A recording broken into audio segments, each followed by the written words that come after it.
ପ୍ରଭୁ ଏ ପ୍ରାତଃକାଳୀନ ସମୟରେ ଆମମାନଙ୍କୁ ସମସ୍ତଙ୍କୁ ମିଳିତ ଭାବରେ ଜୁମ୍ ମାଧ୍ୟମରେ ପ୍ରଭୁଙ୍କର ଆରାଧନା କରିବା ପାଇଁ ଏ ସୁନ୍ଦର ସୁଯୋଗ ପୁଣି ସୁନ୍ଦର ସହଭାଗ ଦେଇଥିବାରୁ ସର୍ବପ୍ରଥମେ ପ୍ରଭୁଙ୍କୁ ଧନ୍ୟବାଦ ଦେଇ ଏବଂ ତା ସହିତ ରେଲ ମିନିଷ୍ଟ୍ରିରେ ମଧ୍ୟ ମୋତେ ସୁଯୋଗ ଦେଇଥିବାରୁ ସମସ୍ତ କର୍ମକର୍ତ୍ତାଙ୍କୁ ମଧ୍ୟ ଧନ୍ୟବାଦ ଅଛି। ଆସନ୍ତୁ ଆମମାନେ ଆ ମିଳିତ ଭାବରେ ଈଶ୍ୱରଙ୍କର ଆରାଧନା କରିବା, ପ୍ରଭୁଙ୍କର ଗୌରବ କରିବା। କାରଣ ବାକ୍ୟ ଲେଖା ଅଛି ତୁମେ ଭଜନ କର କି ପାନ କର ଯାହା କିଛି କର ପ୍ରଭୁଙ୍କର ଗୌରବ ଉଦ୍ଦେଶ୍ୟ କର। ତ ଏଥିନି ମଧ୍ୟ ଆସୁ ଆମେ ଗୋଟେ ଓଡିଆ ଗୀତ ଗାଇବା ଏବଂ ସଦାପ୍ରଭୁଙ୍କର ମାନେ ଧନ୍ୟବାଦ କରିବା।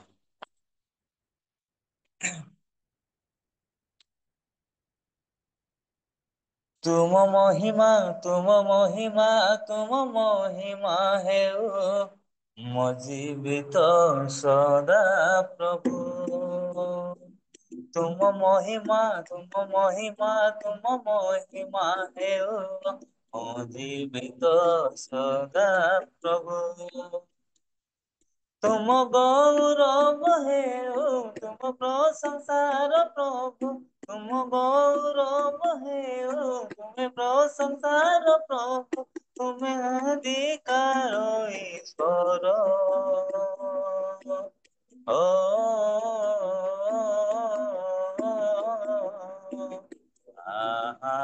ହାଲେଲୁୟା। ହୋଶାନା ହାଲେଲୁୟା। ହୋଶାନା। ତୁମ ମହିମା ତୁମ ମହିମା ତୁମ ମହିମା ହେଉ ମୋ ଜୀବିତ ସଦା ପ୍ରଭୁ। ତୁମ ମହିମା ତୁମ ମହିମା ତୁମ ମହିମା ହେଉ ମୋ ଜୀବିତ ସଦା ପ୍ରଭୁ। ସବୁ ସୃଷ୍ଟି କରିଥିବା ମୋ ଈଶ୍ୱର ମୋର ଦୃଢ ଦୁର୍ଗ ତୁମେ। ମୋ ମନ ପରାଣ ଆଜି ତୁମକୁ ଦେଲି ମତେ ବାନ୍ଧିଅଛ ତୁମ ପ୍ରେମେ। ଏ ରୋଗ ଦୁନିଆରେ ମୋ ସାଙ୍ଗେ ଅଛ ଧରିଛ ମତେ ଉଠାଇ। ତୁମକୁ ମୁଁ ପରିଧାନ କରିଛି ଯୀଶୁ ସହାୟ ତୁମେ ହେବ ବୋଲି। ତୁମ ଗୌରବ ହେଉ ତୁମେ ପରାକ୍ରମ ଯୀଶୁ। ତୁମ ଗୌରବ ହେଉ ତୁମେ ପ୍ରଶଂସାର ପ୍ରଭୁ। ତୁମ ଆରାଧନା ହେଉ ତୁମେ ପରାକ୍ରମେ ଯୀଶୁ। ତୁମେ ଅନାଦି କାଳ ଈଶ୍ୱର। ଓ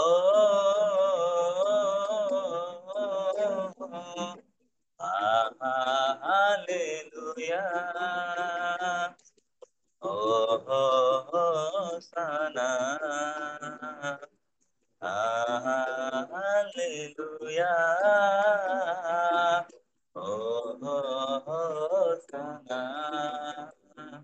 ତୁମ ମହିମା ତୁମ ମହିମା ତୁମ ମହିମା ହେଉ ମୋ ଜୀବିତ ସଦା ପ୍ରଭୁ। ତୁମ ମହିମା ତୁମ ମହିମା ତୁମ ମହିମା ହେଉ ମୋ ଜୀବିତ ସଦା ପ୍ରଭୁ।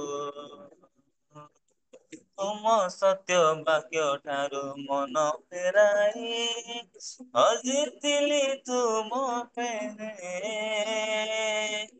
ନିଜ ରକ୍ତେ କିଣି ପୁଣି ଉଦ୍ଧାରି ଦେଲ ନିଜ ପୁତ୍ର କରିଦେଲ ମତେ। ବାଇବେଲ ବାକ୍ୟ ତୁମ ଧ୍ୟାନ କରି ସାଇତି ରଖିଛି ହୃଦେ। ତୁମ ବାକ୍ୟ ପଥ ସତ ଜୀବନ ଯୀଶୁ ମୋ ପ୍ରେମ ଚିତ ଚିତ୍ତରେ। ତୁମ ଗୌରବ ହେଉ ତୁମେ ପ୍ରଶଂସାର ପ୍ରଭୁ। ତୁମ ଆରାଧନା ହେଉ ତୁମେ ପରାକ୍ରମେ ଯୀଶୁ। ତୁମେ ଅନାଦି କାଳ ଈଶ୍ୱର। ଓ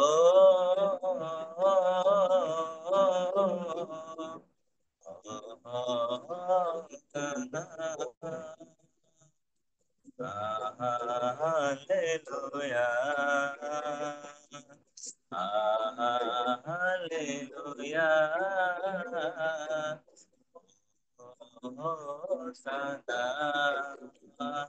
ତୁମ ମହିମା ତୁମ ମହିମା ହେଉ ମୋ ଜୀବିତ ସଦା ପ୍ରଭୁ। ତୁମ ମହିମା ତୁମ ମହିମା ହେଉ ମୋ ଜୀବିତ ସଦା ପ୍ରଭୁ। ତୁମ ଗୌରବ ହେଉ ତୁମେ ପ୍ରଶଂସାର ପ୍ରଭୁ। ତୁମ ଆରାଧନା ହେଉ ତୁମେ ପରାକ୍ରମେ ଯିଶୁ ତୁମେ ଅନାଦିକାଳ ଓ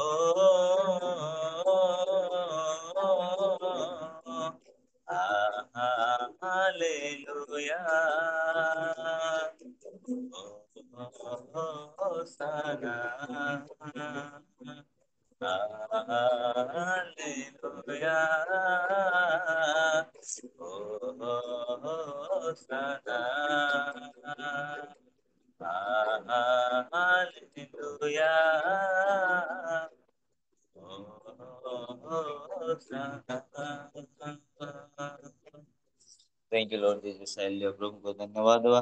ବାସ୍ତବରେ ପ୍ରିୟ ମାନେ ପ୍ରଭୁ ଏକମାତ୍ର ପରମେଶ୍ୱର ଯିଏକି ସକଳ ଜଗତର ସୃଷ୍ଟିକର୍ତ୍ତା, ସେ ଏକମାତ୍ର ଆମଙ୍କର ଦୃଢ଼ ଦୁର୍ଗ, ସେହି ଏକମାତ୍ର ଆମଙ୍କର ଆରୋଗ୍ୟକାରୀ ପରମେଶ୍ୱର। ଆମମାନେ ସେ ପରମେଶ୍ୱରଙ୍କର ସତ୍ୟ ବାକ୍ୟ ଯେ ଅନେକ ଲୋକ ଈଶ୍ୱରଙ୍କ ଠାରୁ ଦୂରକୁ ଯାଇଛନ୍ତି, କିନ୍ତୁ ଆମେ ପ୍ରଭୁଙ୍କର ଧନ୍ୟବାଦ ଦେଉଛୁ କି ସେହି ଏକମାତ୍ର ପଥ, ସେହି ଏକମାତ୍ର ସତ୍ୟ ଏବଂ ସେହି ଏକମାତ୍ର ଆମଙ୍କର ଜୀବନର ଝର ବାକ୍ୟ ଲେଖା ଅଛି। ଜଗତର ସକଳ ସୃଷ୍ଟି ପରମେଶ୍ୱରଙ୍କର ଗୌରବ ବର୍ଣ୍ଣନ କରେ। ଆଜି ଆମେମାନେ ମଧ୍ୟ ସେ ଜୀବନ୍ତ ସଦାପ୍ରଭୁ ଜୀବନ୍ତ ପରମେଶ୍ୱରଙ୍କର ଧନ୍ୟବାଦ କରିବ, କାରଣ ଯାହାଙ୍କର ପ୍ରଶଂସା ଏ ଜଗତର ସୃଷ୍ଟି ଜଗତର ସମସ୍ତ ବିଷୟ ପ୍ରଭୁଙ୍କର ପ୍ରଶଂସା ଗୌରବ କରୁଛନ୍ତି। ଆମମାନେ ସେ ଜୀବନ୍ତ ପରମେଶ୍ୱରଙ୍କର ଧନ୍ୟବାଦ କରୁ। ଯାହାଙ୍କ ମହିମା ଗାଏ ଗିରିବନ, ଯାହାଙ୍କ ପ୍ରଶଂସା କରେ ତ୍ରିଭୁବନ, ସେ ନାମେ ହେଉ ଧନ୍ୟ ଧନ୍ୟ। ଓ ସେ ନାମେ ହେଉ ଧନ୍ୟ ଧନ୍ୟ। ଯାହାଙ୍କ ମହିମା ଗାଏ ଗିରିବନ, ଯାହାଙ୍କ ପ୍ରଶଂସା କରେ ତ୍ରିଭୁବନ, ସେ ନାମେ ହେଉ ଧନ୍ୟ ଧନ୍ୟ। ଓ ସେ ନାମେ ହେଉ ଧନ୍ୟ ଧନ୍ୟ। ସେ ନାମେ ଅନ୍ଧର ଫିଟଇ ନୟନ, ସେ ନାମେ ବଧିର କରଇ ଶ୍ରବଣ, ସେ ନାମେ ଅନ୍ଧର ଫିଟଇ ନୟନ, ସେ ନାମେ ବଧିର କରଇ ଶ୍ରବଣ, ସେହି ନାମ ମୋ ଯୀଶୁ ନାମ, ସେ ନାମେ ହେଉ ଧନ୍ୟ ଧନ୍ୟ। ଓ ସେ ନାମେ ହେଉ ଧନ୍ୟ ଧନ୍ୟ। ଯାହାଙ୍କ ମହିମା ଗାଏ ଗିରିବନ, ଯାହାଙ୍କ ପ୍ରଶଂସା କରେ ତ୍ରିଭୁବନ, ସେ ନାମେ ଧନ୍ୟ ଧନ୍ୟ। ଓ ସେ ନାମେ ହେଉ ଧନ୍ୟ ଧନ୍ୟ। ମହାଚର୍ଯ୍ୟ କର୍ମ ସବୁ ସାଧ୍ୟ ହୁଏ ସେହି ନାମେ, ସାମୁଦ୍ରିକ ଘୂର୍ଣ୍ଣିଝଡ଼ ସ୍ଥିର ହୁଏ ସେହି ନାମେ, ମୃତକର ପ୍ରାଣବାୟୁ ଫେରି ଆସେ ସେହି ନାମେ, ଚିରସ୍ଥାୟୀ ରୋଗ ସବୁ ସୁସ୍ଥ ହୁଏ ସେହି ନାମେ, ସେ ନାମେ ନିର୍ବୋଧ ହୁଏ ବୁଦ୍ଧିମାନ, ସେ ନାମେ ଦୁର୍ବଳ ହୁଏ ବଳବାନ, ସେ ନାମେ ନିର୍ବୋଧ ହୁଏ ବୁଦ୍ଧିମାନ, ସେ ନାମେ ଦୁର୍ବଳ ହୁଏ ବଳବାନ, ସେଇ ନାମ ମୋ ଯୀଶୁ ନାମ, सेना में धन्य धन्य हो, सेना में धन्य धन्य ଯାହାଙ୍କ ମହିମା ଗାଏ ଗିରିବନ, ଯାହାଙ୍କ ପ୍ରଶଂସା କରେ ତ୍ରିଭୁବନ, ସେନା ମେହି ଧନ୍ୟ ଧନ୍ୟ ହୋ, ସେନା ମେହି ଧନ୍ୟ ଧନ୍ୟ ପାଦ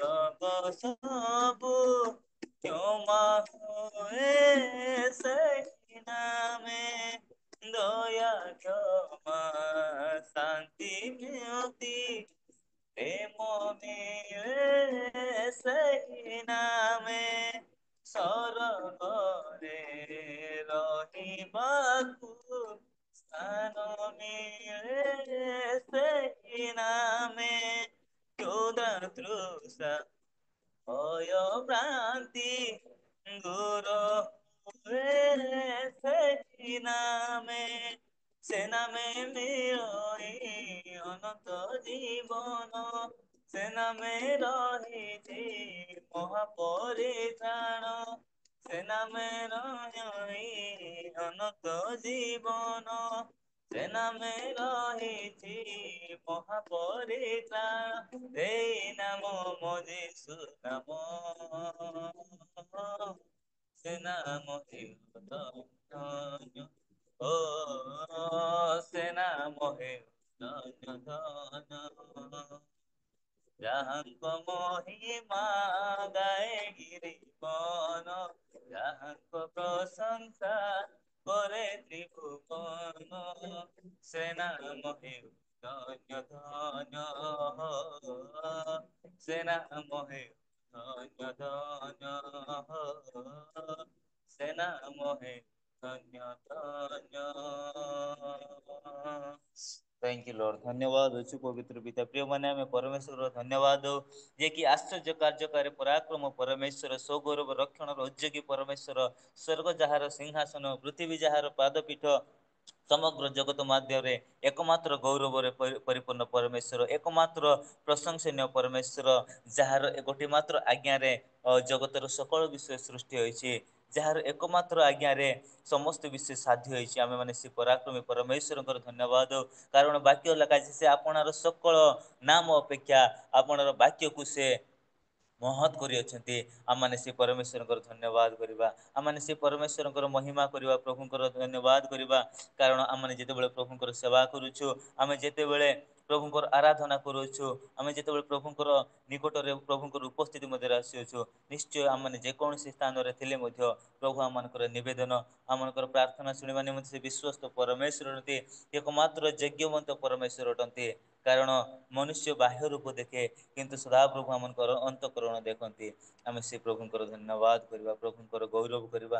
ଆମେ ଗୋଟେ ଛୋଟିଆ କରସ ଗାଇବା ଏବଂ ପ୍ରଭୁଙ୍କର ଆରାଧନା କରିବା। ତୁମ୍ଭ ବାକ୍ୟ ଅଟେ ପ୍ରଦୀପ ମୋ କ୍ଷୀଣ ଚରଣର, ତୁମ୍ଭ ବାକ୍ୟ ଅଟେ ପ୍ରଦୀପ ମୋ କ୍ଷୀଣ ଚରଣର, ଚଲା ପଥେ ସେ ଆଲୋକ, চলা পথে সে আলোক, ମୋ ସାରା ଜୀବନର, ତୁମ୍ଭ ବାକ୍ୟ ଅଟେ ପ୍ରଦୀପ ମୋ କ୍ଷୀଣ ଚରଣର, ତବ ବାକ୍ୟ ଅଟେ ସିଦ୍ଧ ପରୀକ୍ଷିତ ପୁଣି ନିତ୍ୟ, ତବ ବାକ୍ୟ ଅଟେ ସିଦ୍ଧ ପରୀକ୍ଷିତ ପୁଣି ନିତ୍ୟ, ସମ୍ପଦେ ଅବା ବିପଦେ, ସମ୍ପଦେ ଅବା ବିପଦେ दे ହେଉ ସେ ମୋର ଆବର ତୁମ୍ଭ ବାକ୍ୟ ଅଟେ ପ୍ରଦୀପ ମୋ କ୍ଷୀଣ ଚରଣର ତୁମ୍ଭ ବାକ୍ୟ ଅଟେ ପ୍ରଦୀପ ମୋ କ୍ଷୀଣ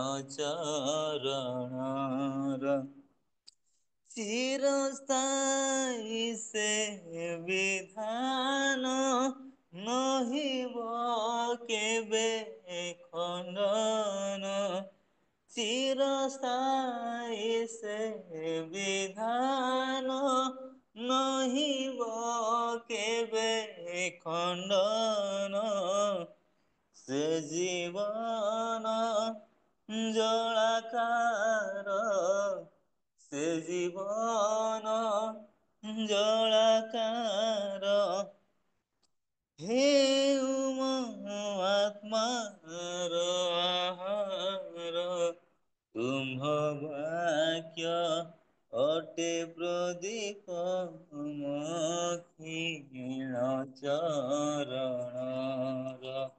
ତୁମ୍ଭ ବାକ୍ୟ ଅଟେ ପ୍ରଦୀପ ମୋ କ୍ଷୀଣ ଚରଣର ଚଲା ପଥେ ମୋଲୋକ ଚଲା ପଥେ ମୋଲୋକ ମୋ ସାରା ଜୀବନର ତୁମ୍ଭ ବାକ୍ୟ ଅଟେ ପ୍ରଦୀପ ମୋ କ୍ଷୀଣ ଚରଣର ଧନ୍ୟବାଦ ଦେଉଛି ପବିତ୍ର ପରମେଶ୍ୱର ପ୍ରଭୁ ତୁମରି ସତ୍ୟ ବାକ୍ୟ ବର୍ତ୍ତମାନ ଆମେ ଶ୍ରବଣ କରିବାକୁ ଯାଉଛୁ ପ୍ରେମିକ ପରମେଶ୍ୱର ପ୍ରଭୁ ତୁମେ ଆମମାନଙ୍କର ଆରାଧନା ଦ୍ୱାରା ଗୌରବ ପାଇଅଛ ଧନ୍ୟବାଦ ଦେଉଛୁ ପ୍ରଭୁ ତୁମେ ପ୍ରଶଂସା ପାଇଅଛ ଧନ୍ୟବାଦ ଦେଉଛୁ ପ୍ରଭୁ ତୁମେ ମହିମା ପାଇଅଛ ଧନ୍ୟବାଦ ଦେଉଛୁ ତୁମର ସେ ସତ୍ୟ ବାକ୍ୟ ଯଥାର୍ଥ ରୂପେ ପ୍ରଭୁ ଆମମାନଙ୍କର ଜୀବନରେ ପ୍ରଦାନ କରନ୍ତୁ ପରମେଶ୍ୱର ଯେପରି ଆମେ ତୁମର ବାକ୍ୟ ଅନୁଯାୟୀ ଆଜିର ଦିନର ପ୍ରାରମ୍ଭର ଦିନର ଶେଷ ପର୍ଯ୍ୟନ୍ତ ବାକ୍ୟ ଅନୁସାରେ ବଢ଼ିବୁ ସାହାଯ୍ୟ କର ଗୌରବ ପ୍ରଶଂସା ତୁମେ ପାଅ ସକଳ ବିଷୟ ନିମନ୍ତେ ଧନ୍ୟବାଦ ଦେଇ ସମସ୍ତ ଆରାଧନାକୁ ପ୍ରଭୁ ତୁମରି ହସ୍ତରେ ସମର୍ପଣ କରି ଉଦ୍ଧାରକର୍ତ୍ତା ଯୀଶୁଙ୍କ ନାମରେ ପ୍ରାର୍ଥନା କରୁଛୁ ଆମେନ୍ ଆଉ ପ୍ରଭୁଙ୍କୁ ଧନ୍ୟବାଦ ଆଉ ବିଶେଷ କରି ଆଉ ସିଷ୍ଟର ନିମନ୍ତେ ମଧ୍ୟ ମୁଁ ଧନ୍ୟବାଦ ଦେଉଛୁ ଏଇ ସୁନ୍ଦର ସମୟ ମୋତେ ଦେଲେ ପ୍ରଭୁଙ୍କର ଆରାଧନା କରିବା ନିମନ୍ତେ ମୁଁ ପୁନର୍ବାର ଏହି ସମୟକୁ ତାଙ୍କ ହସ୍ତରେ ସମର୍ପଣ କରୁଛି ଥ୍ୟାଙ୍କ ୟୁ ପ୍ରେଜ୍ ଦ ଲର୍ଡ ବହୁତ ବହୁତ ଧନ୍ୟବାଦ ଭାଇ ପ୍ରଭୁ ଆପଣ କରନ୍ତୁ ଆହୁରି ପ୍ରଭୁଙ୍କ ଗୌରବ ପ୍ରତାପ ଯୋଗ୍ୟ ବଢାଅ କରନ୍ତୁ ଆପଣ ଭବିଷ୍ୟତ ଜୀବନ ଉଜ୍ଜଳ କରନ୍ତୁ ଆଉ ଆଗାମୀ ଦିନ ମାନଙ୍କରେ ଏପରି ଆସୁଛି ଆଉ ଯେଉଁ ମଣ୍ଡଳୀ ମଧ୍ୟରେ ପ୍ରଭୁଙ୍କ ଆରାଧନା ପ୍ରଶଂସା ଗୌରବ କରିବା ନିମନ୍ତେ ସାହାଯ୍ୟ କରିବ ଆସନ୍ତୁ ଏ ସମୟ ମଧ୍ୟରେ ଆମେ ପ୍ରାର୍ଥନା କରିବା ପ୍ରାର୍ଥନା ସହିତ ବାକ୍ୟ ନିକଟବର୍ତ୍ତୀ ଆମମାନଙ୍କ ମଧ୍ୟରେ ଆରତି ଡିଭାଇସ୍ ରହିଛି ଦେଖାଉଛି ଆରତି ପ୍ରେଜ୍ ଦି ଲର୍ଡ ଆଜ୍ଞା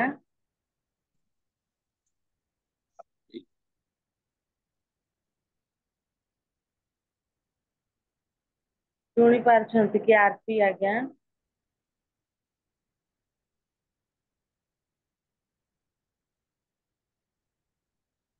ବୋଧେ ଶୁଣି ପାରୁନାହାନ୍ତି ରୀତା ଆନନ୍ଦ ପ୍ରେଜ୍ ଦି ଲର୍ଡ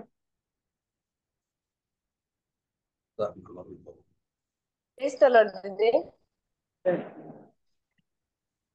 ଏ ସମୟ ମଧ୍ୟରେ ଆଉ ଆରାଧନା କରି ଯାଇଥିବା ଭାଇଙ୍କ ସକାଶେ ପୁଣି ସମ୍ମୁଖରେ ଈଶ୍ୱରଙ୍କ ବାକ୍ୟ ଶୁଣିବା ସମୟ ମଧ୍ୟରେ ଆମେ ଅଛୁ ଆଉ ପ୍ରଭୁଙ୍କ ଦାସ ନିମନ୍ତେ ଆପଣ ପ୍ରାର୍ଥନା କରିବେ ତା ପୂର୍ବରୁ ଯଦି କୌଣସି ବିଜ୍ଞାପନ ରହିଛି ହୋଷ୍ଟ ଆଜ୍ଞାକୁ ମୁଁ ଅନୁରୋଧ କରେ ସେ ବିଜ୍ଞାପନ ଦେବେ ତା ସହିତ ଆଉ କୌଣସି ପ୍ରାର୍ଥନା ରଖିଲେ ମଧ୍ୟ ଦେବେ ଆଉ ଆମମାନଙ୍କ ମଧ୍ୟରେ ଆନନ୍ଦ ଦିଦି ଅଛନ୍ତି ସେ ପ୍ରାର୍ଥନା ପ୍ରେଜ୍ ଦି ଲର୍ଡ ସମସ୍ତଙ୍କୁ ଆସନ୍ତୁ ପ୍ରାର୍ଥନା କରିବା ସୈନ୍ୟାଧିପତି ସଦାପ୍ରଭୁ ପରମେଶ୍ୱର ବାପା ତୁମରି ଧନ୍ୟବାଦ କରୁଛୁ ପ୍ରାତଃ ସମୟଟି ଦେଖିବାକୁ ଦେଲ ଏବଂ ପ୍ରାତଃ ସମୟରେ ତୁମରି ପବିତ୍ର ପାଦ ତଳେ ବସିବା ନିମନ୍ତେ ସୁନ୍ଦର ସୁଯୋଗ ମଧ୍ୟ ଦେଲ ତେଣୁ ଧନ୍ୟବାଦ କରୁଛୁ ଆରାଧନା ମାଧ୍ୟମରେ ପ୍ରଭୁ ବାପା ଗଜେନ୍ଦ୍ର ଭାଇଙ୍କୁ ତୁମେ ବ୍ୟବହାର କଲ सुंदर भाव प्रभु आपा तुमरी उपस्थिति को नेबा निमंते तुमे तो आज व्यवहार करिछ तेणु मध्य धन्यवाद करूछु प्रशंसा करूछु आहुरी आहुरी प्रभु तुम्हें आशीर्वाद कर भाई को तुम्हें अनुग्रह कर व्यवहार कर बोली प्रार्थना करूछु मंगलमय परमेश्वर वाक्य मध्य को जाउछु बापा जीवंत वाक्य मधु ठारो मध्य सुमिष्ट वाक्य हमें सुनिबा को जाउछु तुम्हें दया कर हमर कर्म उन्मुक्त कर हम हृदय को मध्य तुम्हें उन्मुक्त कर बोली प्रार्थना करूछु ए समय तुमरी दासंक निमंते प्रार्थना करूछु जो दासंक तुम्हें आज मनोनीत करिछ चौदार मंडलीर पालक बाबूंकु तुम चंतले समर्पण करूछु बापा तुम्हें तांको आशीर्वाद कर अनुग्रह कर पवित्र आत्मा अभिषेक दे व्यवहार करने को जाउछ तेणु धन्यवाद करूछु बापा तुमरी दास तो कथा कहिबे किंतु आमे जेते जण आज उपस्थित अछु आमे प्रत्येक जेपरि मनोयोग करी सुनिबा को पारिबु तुमे से प्रकार करुणा कर हमर कर्ण को तुमे उन्मुक्त कर बोली प्रार्थना करूछि बापा श्रोता मात्र हेबा को दियो नाही वाक्यर कर्मकारी हेबा को दियो बोली प्रार्थना करूछु समस्त डिवाइस को तुम चंचल रखुछि बापा यह जंत्र मात्र अनेक समय अनेक नेटवर्क प्रोब्लेम होछि ताहा मध्य तुम्हें जीशुଙ୍କ नाम तुम्हें दूर कर बोली प्रार्थना करूछु समस्त विषय को तुम्हारी पाद तले समर्पण करी प्रिय प्रभु जीशुଙ୍କ नाम रे मागुछु आमेन आमेन आमेन बहुत बहुत धन्यवाद दीदी प्रभु आपनको आशीर्वाद करंतु आ ए समय मधुर आम प्रमुख समय आम प्रभु दास समस्त जानी आम अति परिचित अति प्रिय प्रभु दास अटंती अनेक स्थान जून मंडल मध्यम आम ईश्वर वाक्य कही गीत मध्यम आराधन आगे को बढ़े नहीं था आज से महान दास आम आनंदित अच्छे ए समय देवाई हस्तरे फूल तड़ा ना पाखरे मैंने ऑनलाइन सेवा कर सकाशु आसतु आम समस्ते करताल दे प्रभु दास उत्साहित करू आज सेवा स्वागत करवा मु प्रभु जीशु ख्रीस्ट सुमधुर नाम रेवरेंट जेना आज्ञा को सम्मुख को आह्वान कराए से सम्मुख को आसवे मान ईश्वर वाक्य कही आग को बढ़ाइए आज्ञा Praise the Lord, praise the Lord.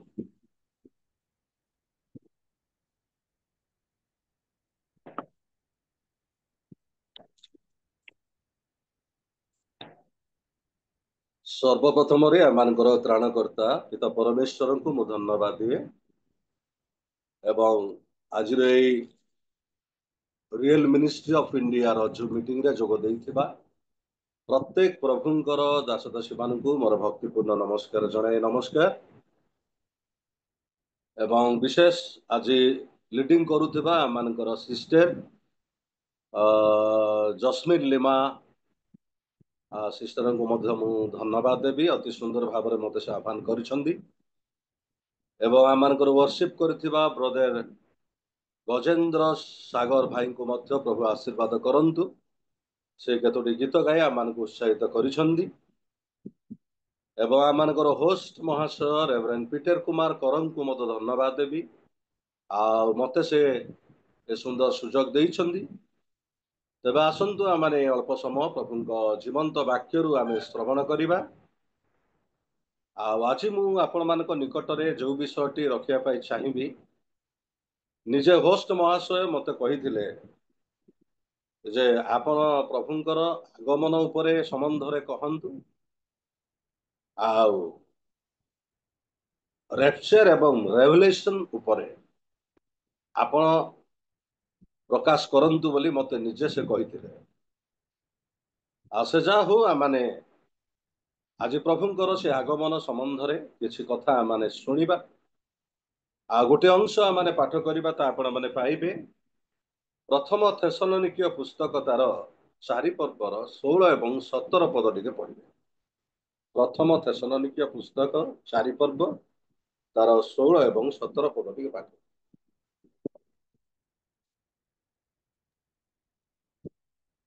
कारण प्रभु आपे आदेश दे प्रधान दूतंक स्वर और ईश्वरंक तुरीवाद्य सहित स्वर्गरु अवतरण करिवे सेथिरे जेउ माने ख्रीष्टंक ठारे थाई मरि अछंती से माने प्रथम रे उठिबे परे आम्हे माने जेते लोक जीवित रही अवशिष्ट थिबु प्रभुंक सहित साक्षात करिबा निमंते आम्हे माने सेमानंक सह मेघमाला रे शून्य मंडल को नीत हेबु ଏହି ପ୍ରକାରେ ଆମ୍ଭେମାନେ ସର୍ବଦା ପ୍ରଭୁଙ୍କ ସହିତ ରହିବୁ।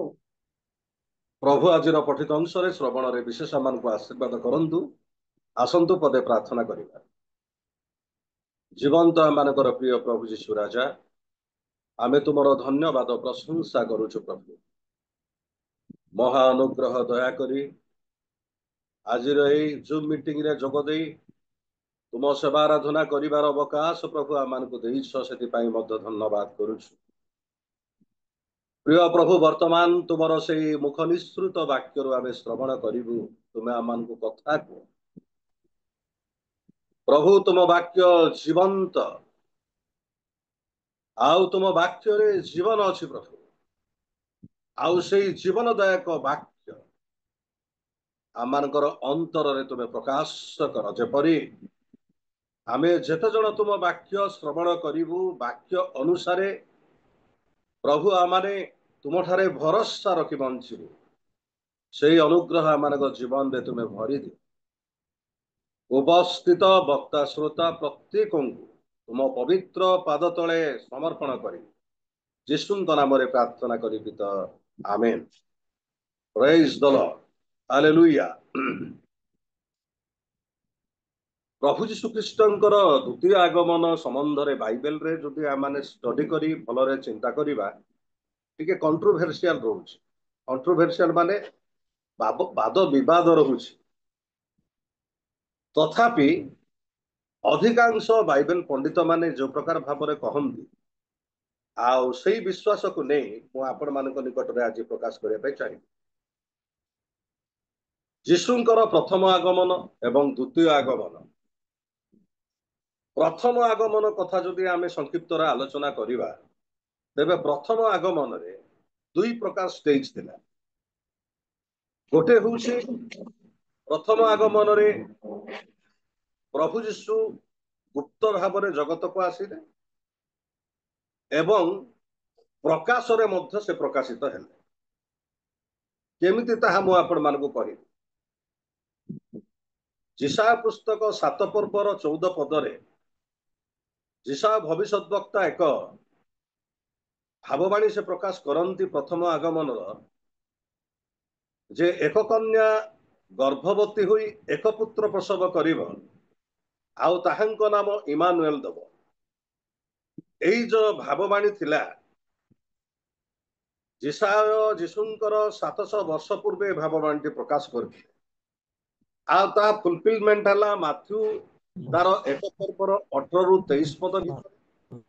ତା ଫୁଲଫିଲମେଣ୍ଟ ହେଲା ଯୀଶୁ ଜଗତରେ ଜନ୍ମ ହେଲେ, କିନ୍ତୁ ଯୀଶୁଙ୍କୁ ଲୋକମାନେ ଜାଣିପାରିଲେ ନାହିଁ।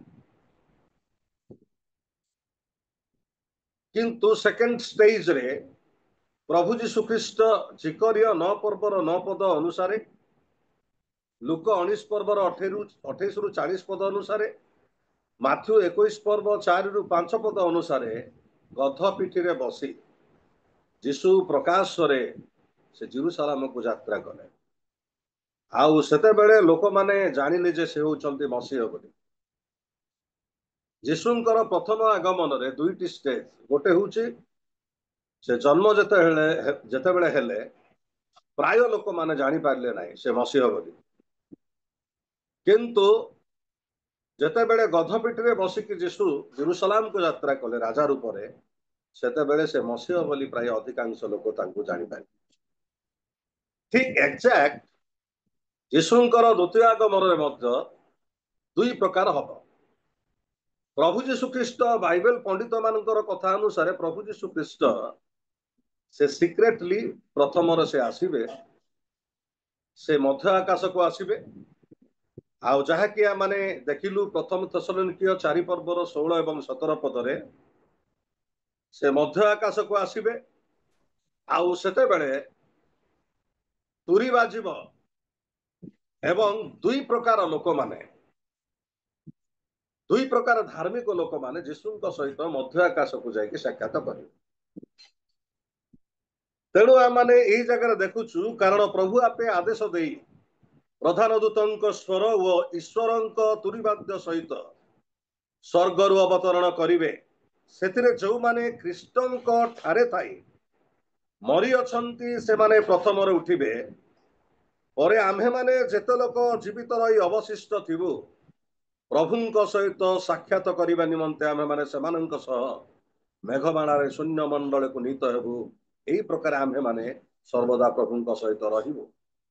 प्रभु यीशु ख्रीष्टଙ୍କର आगमनर प्रथम भागरे सिक्रेटली प्रभु यीशु ख्रीष्ट से मध्य आकाश को आसीबे तुरी बाजिब ख्रीष्टଙ୍କ ठारे थाई मरिथिबा लोक माने प्रथम उठिबे एवं जेते लोक जीवित थिबे सेमाने रूपांतरित हे सेमाने प्रभु यीशु ख्रीष्टଙ୍କ सहित शून्य मंडल रे नीत हेबे आउ सेठी तांको सहित कोन करबे साक्षात करबे। प्रिय मोर बंधुगण प्रभुଙ୍କ लोक मानक प्रति यह एक सौभाग्य ख्रीष्टଙ୍କ ठारे थाई कि मरिथिबा लोक माने पुनर्थित हेबे बंचिथिबा लोक माने रूपांतरित हेबे एवं ख्रीष्टଙ୍କ सहित से माने कोन करिवे साक्षात करबे। एही कथा प्रभु यीशु ख्रीष्ट मार्था को से कहिथिले। आमने जोहन लिखित सुसमाचार 11 पर्वर 25 और 26 पद जो देखिबा से स्थान लेखा अछि जेते बेले लाजार मरी गले सेते बेले मार्था को यीशु कहउछंती मार्था मार्था मु पुनरुत्थान जीवन जे मोठारे विश्वास करे से यद्यपि मरे तथापि से बंचिब आउ जे बंचे कदापि से मरिब नाही। एठी दुईटी कथा आमे देखि पारुछु। यीशु मार्था को एक कथा कहिथिले मार्था मार्था मु पुनरुत्थान जीवन जे मोठारे विश्वास करे यद्यपि से मरे तथापि से बंचिब आउ जे बंचे कदापि से मरिब नाही। प्रिय मोर बंधुगण प्रभुंकर आगमन समय मरीथिबा लोक माने पुनरुत्थित हेबे बंचिथिबा लोक माने जीवंत रूपांतरित होई ख्रीष्टଙ୍କ सहित साक्षात करिवे ए कथा मार्था को मध्य प्रभु यीशु ख्रीष्ट जणाई।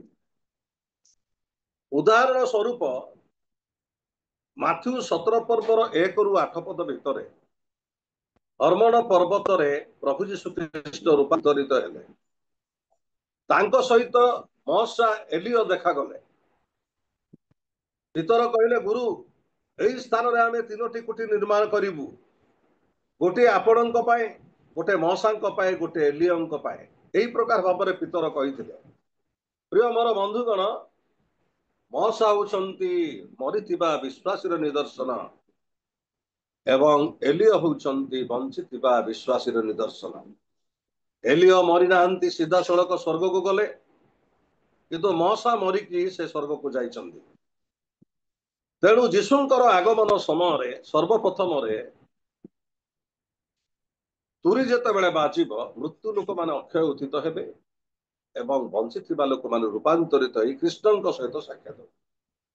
पाउल ताकू ट्विंकल ऑफ आई बोली से कहंती तार अर्थ चक्षुर माने पितुड़ा जेमती पड़े सेही प्रकार भाବରେ ताहा घटिब। आपण प्रथम करंतिय 15 पर्वर 51 रु 57 पद पर्यंत जदि पढ़िबे गोटे दुईटा पद माने पढ़िबा प्रथम करंतिय 15 पर्व तार 51 रु 53 पद पर्यंत टिके पढ़ंतु।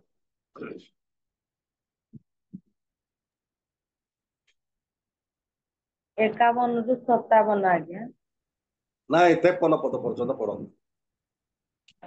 देख मु तुम मानकु गोटे निगूढ़ कथा कहूअछि आम्हे माने समस्ते महानिद्रा प्राप्त हेबा नाही किंतु एक मुहूर्तरे चक्षुर पलकरे शेष तुरी ध्वनि आम्हे माने समस्ते परिवर्तित हेबा कारण तुरी बाजिब आ मृत माने अक्षय होई उत्थित हेबे पुणी आम्हे माने परिवर्तित हेबा कारण एही क्षय शरीर को अक्षयता रूप वस्त्र परिधान करबाकू हेबो आउ एही मर्त्य शरीर को अमरता रूप वस्त्र परिधान करबाकू हेबो।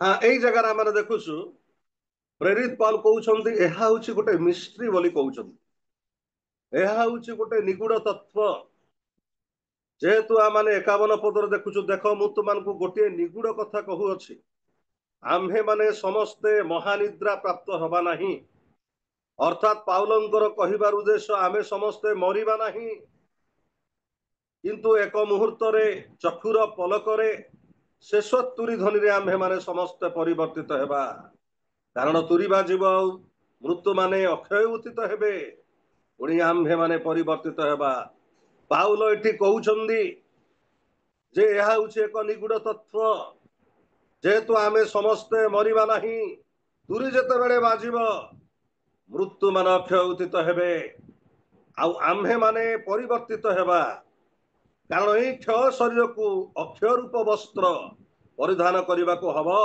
आउ यही मर्त शरीर को अमरता रूप वस्त्र परिधान करने को हम प्रिय मोर बंधुगण ये आम देखुचु मरी जाइथिबा विश्वासी माने अक्षय उचित हेबे अर्थात से मानकर शरीर क्षय पाइब नाही किंतु बंची विश्वासी माने अमरता रूप वस्त्र परिधान करिबे अर्थात आउ केबे से माने मरिबे नाही केते बड़ आनंदर विषय ताहा केते बड़ खुशीर विषय ताहा प्रिय मोर बंधुगण जगत रे जेते बेले आम अछु आमर विश्वास भांगी जाउछि आमे दुर्बल हो जाउछु जागतिकतार जीवन यापन करुछु जगत रे मिछ ठक नाना प्रकार पाप मंदतारे लिप्त होई प्रभुंक ठारू आमे दूर को चली जाउछु प्रभु एक महान आशीर्वाद आम प्रति रखिछन्दी आउ ताहा सबुठारू बहुत बड़ा आशीर्वाद प्रभु जेते बेले जगत को आसीबे आउ सेते बेले मरिथिबा लोक माने अक्षय उचित हेबे बंचिथिबा लोक माने रूपांतरित हेबे केबे से माने मरिबे नाय बंचिथिबा लोक माने केबे मरिबे नाय आउ तेणु पाउल प्रथम करंथीय पुस्तक रे से कहंती 58 पद टिके पढ़ंतु 58 पद 58 पद ଅତଏବ हे मोहर प्रिय भाई माने प्रभुଙ୍କ सेवाରେ ତୁମମାନଙ୍କ ପରିଶ୍ରମ ନିଷ୍ଫଳ ନୁହେଁ ଏହା ଜାଣି ପ୍ରଭୁଙ୍କ କାର୍ଯ୍ୟରେ ସୁସ୍ଥିର ଓ ଅଟଳ ରହି ସର୍ବଦା ଅଧିକରୁ ଅଧିକତର ଯତ୍ନବାନ ହୁଅ।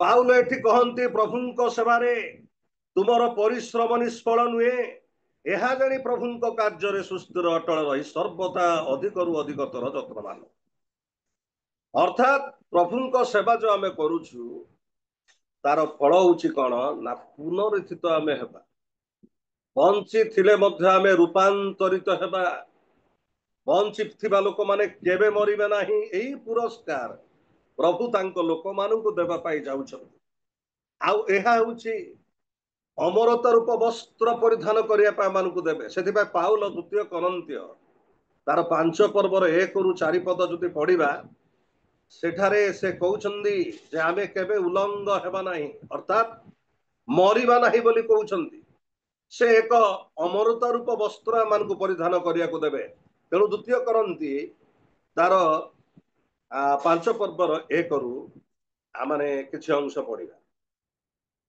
पढंतु कारण जदि आम मानकर एही तंबु रूप पार्थिव गृह भांगी जाए तेबे ईश्वर कृत अहस्त निर्मित आम मानकर एक अनंत काल स्थायी गृह जे स्वर्ग रे अछि ଏହା आम्भे माने जाणु पढंतु जेणु आम्भे माने तो आम मानक स्वर्गीय गृह रूप वस्त्र रे परिहित हेबाकू एकांत इच्छा करी एही गृह रे थाउ थाउ आर्तनाद करूअछु एही परी पढंतु एहीपरि परिहित हेले आम्भे माने उलंग देखा जिबा नाही। हाँ एठी आमर देखुछु पाउल कहउछन्ती कारण जदि आम मानकर ए तंबु रूप पार्थिव गृह भांगी जाए तेबे ईश्वर कृत आम मान ईश्वर कृत हस्त निर्मित आम मानकर एक अनंत काल स्थायी गृह जे स्वर्ग अछि एहा आम माने जाणु पाउल कहउछन्ती जे आम मानकर ए पार्थिव रूप तंबु गृह जदि भांगी जिवो अर्थात एई शरीर आम मानकर ए जगतरे मरीजीव किंतु प्रभु आमानक पाई स्वर्ग रे एक शरीर कौन कर रखिछन्ति आउ से शरीर होछि अनंत काल स्थायी तेणु एक पदरे आम देखुछु कारण जदि आम मानकर तंबु रूप पार्थिव गृह भांगी जाए तंबु को गोटे जगार अन्य स्थान को निया जाई थाए ठीक ताहा होछि अस्थायी तंबु तो आमर एई शरीर अस्थायी अटे गोटे दिन भांगी जाई पारिबो किंतु प्रभु अनंत काल स्थायी एक शरीर को स्वर्ग रे से रखिछन्ति दुई पदरे जेणु आम्भे माने तो आमମାନଙ୍କର स्वर्गीय गृह रूप वस्त्र रे परित हेबाकू एकांत इच्छा करी एई गृह रे थाउ थाउ आर्तनाद करूअछु अर्थात एई शरीर रे दुख अछि क्लेश अछि जंत्रणा अछि एठी आमे कांदुछु किंतु प्रभु आम्भମାନଙ୍କ निमंते स्वर्गीय गृह रूप वस्त्र रे परित हेबाकू एकांत इच्छा करी एई गृह रे थाउ थाउ आर्तनाद करूअछु अर्थात एक स्वर्गीय गृह रूप वस्त्र स्वर्ग रे प्रभु ताहा रखिछन्ति सेई वस्त्रटी अक्षय वस्त्र सेई वस्त्रटी अमृत रूप वस्त्र जोटा कि जड़े लोक पुनर्थित हैला परे आउ केबे मरिब नाही बंचिथिबा लोक केबे मध्य से मरिब नाही सेई प्रकार एक वस्त्र परिधान करिया पाए प्रभु जीशु ख्रीस्ट आम को देवा पाई जाउछन्ति प्रिय मोर बंधुगण आउ सेति पाई पाउल कहंती जे मु जे कोनोसी भाबरे मु पुनरुत्थित हेबा पाई चाहूचे बोली पाउल कहउछन जे कोनोसी भाबरे पाउल कहउछन एइटा आमानकर जीवन रे थिबा दरकार आमे पढिबा फिलिप पुस्तक 3 पर्वर तार 11 ରୁ 14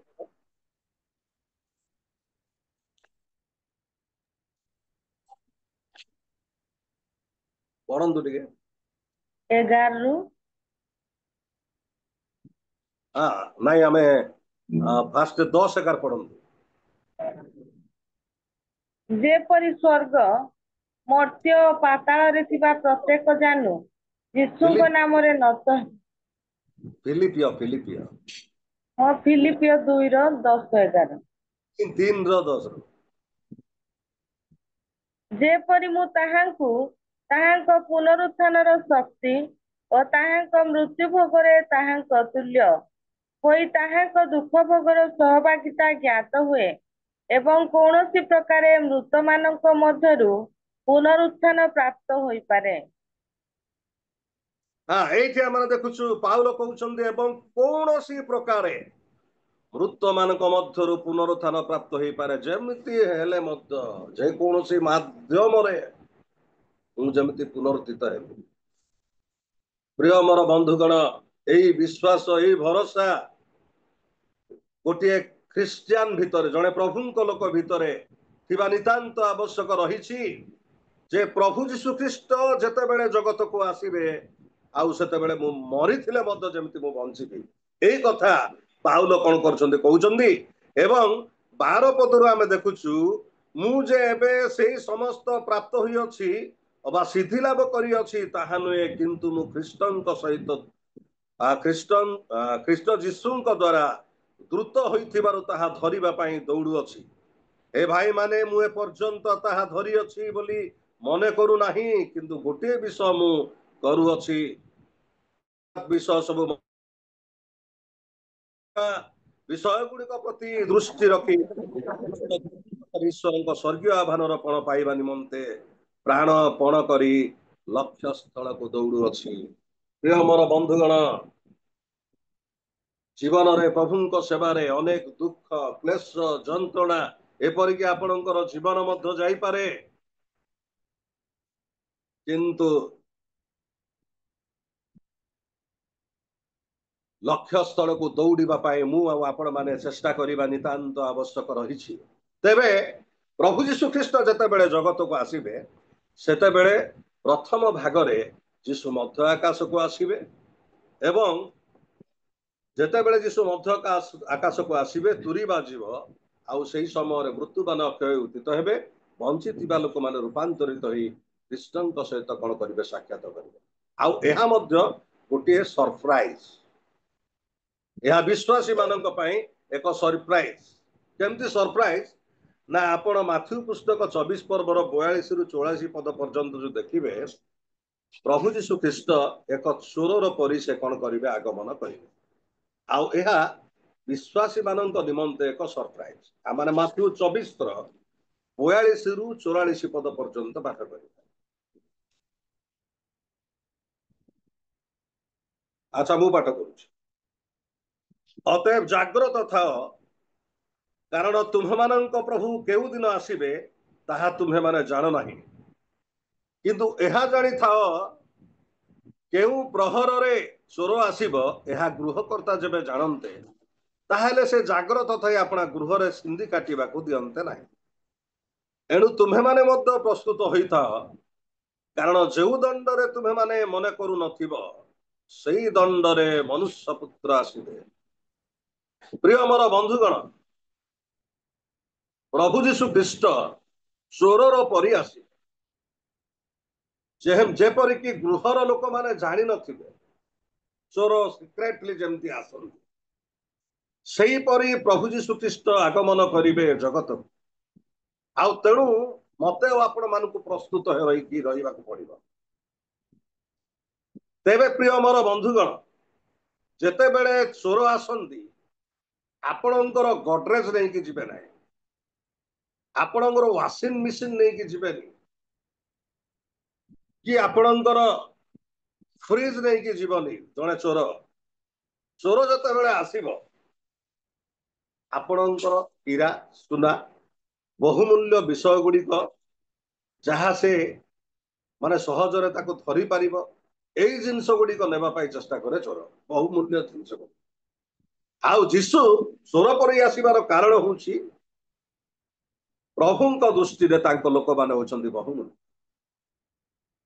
ସେ ସମସ୍ତ ଧାର୍ମିକ ଲୋକମାନଙ୍କୁ ନେବା ପାଇଁ ଜଗତକୁ ଆସେ। ଧାର୍ମିକ ଲୋକମାନେ ତାଙ୍କ ଦୃଷ୍ଟିରେ ବହୁମୂଲ୍ୟ, ଆଉ ସେଇମାନଙ୍କୁ ନେବା ପାଇଁ ଯୀଶୁ ଖ୍ରୀଷ୍ଟ ଜଗତକୁ ଆସିବେ। ଚୋର ଠସ୍କର ମଦୁଆ ଦଣ୍ଡୁଆ କିମ୍ବା ଏ ପ୍ରକାର ଲୋକମାନଙ୍କୁ ନେବା ପାଇଁ ଯୀଶୁ ଆସିବେ ନାହିଁ। ସେ ଧାର୍ମିକ ଲୋକମାନଙ୍କୁ, ପବିତ୍ର ଲୋକମାନଙ୍କୁ, ତାଙ୍କ ଲୋକମାନଙ୍କୁ ପ୍ରଭୁ ଯୀଶୁ ଖ୍ରୀଷ୍ଟ ନେବା ପାଇଁ ଏ ଜଗତକୁ ଆସିବେ। ତେଣୁ ଏହା ହଉଛି ଗୋଟିଏ ସରପ୍ରାଇଜ, ଅର୍ଥାତ ପ୍ରଭୁ ପ୍ରଥମରେ ସିକ୍ରେଟଲି ସେ ଜଗତକୁ ସେ ଆସିବେ। ଆଉ ଏହା ମଧ୍ୟ ରେପ୍ଚର ମଧ୍ୟ ଗୋଟିଏ ଇଲେକ୍ଟିଭ, ଅର୍ଥାତ କେତେ ଜଣକୁ ସେ ବାଛି ବାଛିକି ନେବେ, କେତେ ଜଣକୁ ବାଛି ବାଛିକି ନେବେ।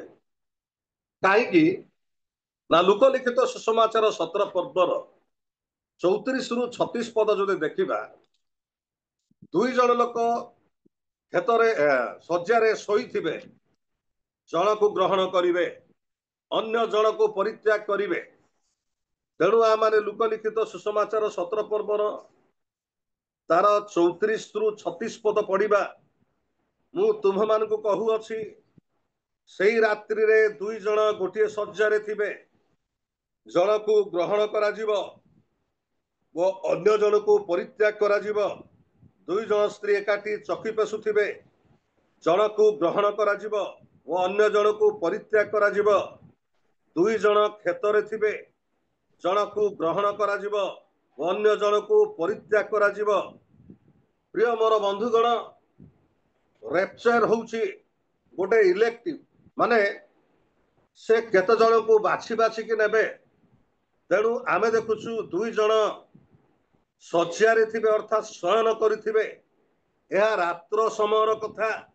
ତେବେ ଜଣକୁ ଗ୍ରହଣ କରାଯିବ, ଅନ୍ୟ ଜଣକୁ ପରିତ୍ୟାଗ କରାଯିବ। ଅର୍ଥାତ୍ 2 ଜଣ କହିବାକୁ ଗଲେ 2 ଜଣ ସ୍ୱାମୀ ସ୍ତ୍ରୀ ହେଇପାରନ୍ତି, 2 ଜଣ ସାଙ୍ଗ ହେଇପାରନ୍ତି, 2 ଜଣ ଭାଇ ହେଇପାରନ୍ତି, 2 ଜଣ ଭଉଣୀ ହେଇପାରନ୍ତି, କିନ୍ତୁ ସେମାନେ ଶୟନ କରିଥିବେ, ଅର୍ଥାତ୍ ତାହା ହେଉଛି ରାତ୍ରର ସମୟ।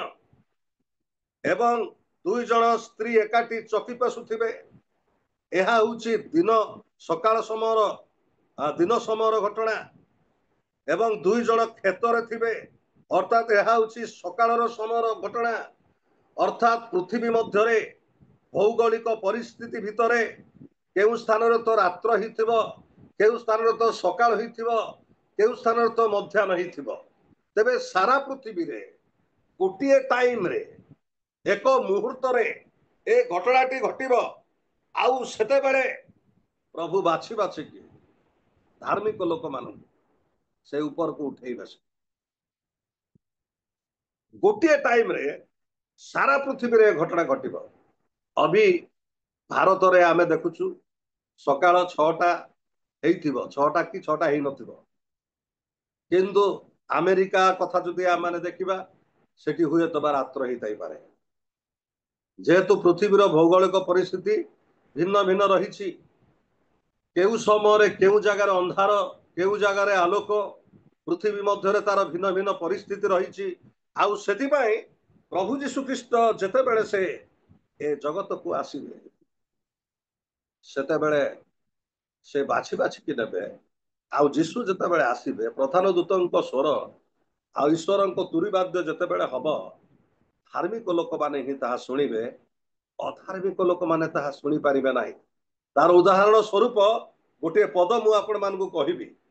ଯୋହନ ଲିଖିତ ସୁସମାଚାର 12 ପର୍ବର 18-28 ପଦରୁ 29 ପଦରେ ଯଦି ଆମେ ଦେଖିବା, ସେଇ ସ୍ଥାନରେ ଗୋଟେ ଦୃଷ୍ଟାନ୍ତ ଦ୍ୱାରା ଆପଣଙ୍କୁ ମୁଁ ତାକୁ ବୁଝେଇବା ପାଇଁ ଚେଷ୍ଟା କରିବି। ଯୀଶୁ ଯେତେବେଳେ ଆସିବ, ତୁରୀ ବାଜିବ ଏବଂ ସେଇ ତୁରୀର ଶବ୍ଦ କେବଳ ବିଶ୍ୱାସୀ ମାନେ ତାହା ଶୁଣିବେ, ଅବିଶ୍ୱାସୀ ମାନେ ତାହା ଶୁଣିପାରିବେ ନାହିଁ। ଆମମାନେ ଯୋହନ ଲିଖିତ ସୁସମାଚାର 12 ପର୍ବର 28 ପଦରୁ 29 ପଦ ପର୍ଯ୍ୟନ୍ତ ପାଠ କରିବା। ପିତ ଆପଣା ନାମ ମହିମାନ୍ୱିତ କର, ସେଥିରେ ଆକାଶରୁ ଏଇ ବାଣୀ ହେଲା, ଆମ୍ଭେ ତାହା ମହିମାନ୍ୱିତ କରିଅଛୁ, ଆଉ ପୁନର୍ବାର ମହିମାନ୍ୱିତ କରିବୁ। ତେଣୁ ପାଖରେ ଠିଆ ହେଇଥିବା ଲୋକ ସମୂହ ଏହା ଶୁଣି ମେଘ ଗର୍ଜନ ହେଲା ବୋଲି କହିଲେ। ଅନ୍ୟମାନେ କହିଲେ, ଜଣେ ଦୂତ ଏହାକୁ କଥା କହୁଅଛନ୍ତି। ପ୍ରିୟ ଆମର ବନ୍ଧୁଗଣ, ଏଇ ଜାଗାରେ ଆମେ ଦେଖୁଛୁ ଯେ ଯୀଶୁ କହିଲେ ପିତା ଈଶ୍ୱରଙ୍କୁ, ପିତ ତୁମେ ମତେ ମହିମାନ୍ୱିତ କର। ସେଥିରେ ପିତା କହିଲେ, ଆମ୍ଭେ ତୁମ ନାମ ମହିମାନ୍ୱିତ କରିଅଛୁ। ଏଇ ଯୋଉ ଆକାଶରୁ ଯୋଉ ବାଣୀ ହେଲା, ଏ ବାଣୀଟି ପ୍ରଭୁ ଯୀଶୁ ଖ୍ରୀଷ୍ଟ ଶୁଣିଲେ।